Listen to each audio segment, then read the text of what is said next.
What is the one thing that Magnifico and Matangi have in common, except for the fact that both of their names start with the letter M? I'll give you a few seconds. They're both hot. Yes, that is a thing that they have in common, and it's something that has been missing from Disney cartoons for a very long time, at least their cinematic releases. There have been hot characters in their TV shows, in their animated TV shows, and also on their live-action shows. But when it comes to animated movies, specifically those released in theaters, there has been a significant lack of hot villains. And if you've watched Disney movies for decades now, you would know that something that is well established with Disney villains is their hotness. A lot of them are very gay coded.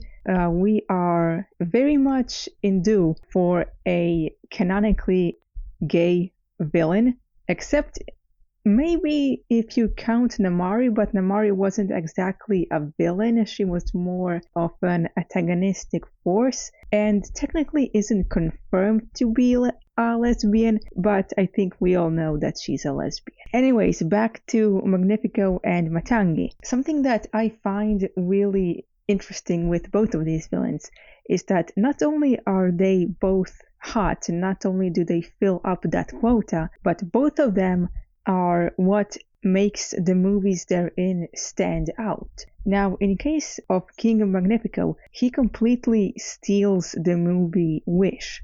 But in the case of Matangi, it's not that she steals the movie. It's that they make her so interesting in those 15-20 minutes that she is on screen that you just can't help but want to see more of her. I would love to see her again in a spin-off series even. If they make a spin-off show just of her, I would 100% watch that show. In the song that she presented, in what little info we got about her backstory, about why she was imprisoned and how much she was there, and potentially what she could do, the chaos she could unleash now that she's free, I think there is a ton of potential there to tell a good and interesting story. I would say that with Magnifico, it's not exactly the same thing because we didn't get to see a lot of him in Wish. Like I said, he pretty much stole the whole movie. But the issue with him is that they made him a little too likable to be a villain. The movie tells us that he's the villain, and yes, a lot of the things that he does are villainous. The audience loves him so much that all of that just makes him a better character. It makes him a more interesting character than any other character in the movie, including Asha and Star. I don't think this was planned at all. I think this was a complete coincidence on Disney's part, but I also think that it was a hilarious one. In addition to them both being extremely interesting, I think that a return to form with Disney villains can only be a good thing for the Disney company. For a very long time, we have lacked a proper villain from them, at least in their animated movies.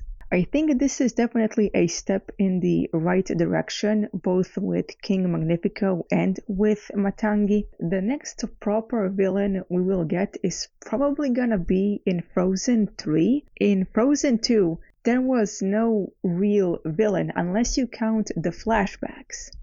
There was definitely a sense of mystery, and the other spirits were, for a brief period of time, an antagonistic force. But there was no clear villain in that movie, unlike in Frozen 1 when we had Hans be the villain.